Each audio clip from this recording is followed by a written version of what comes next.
Rossiyaga ketib, yillab telefon qilib qo'ymaydigan o'g'il bolalar bor yuribdi.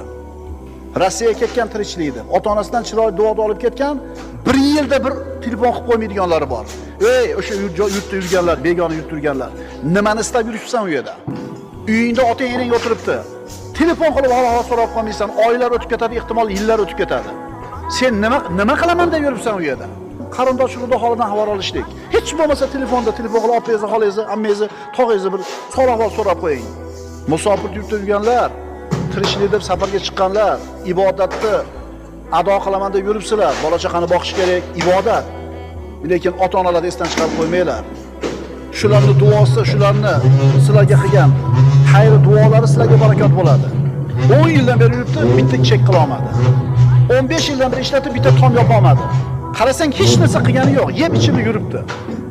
Nima qilaman, o'shga borib. Senichi jannatning ikkita eshigi uyda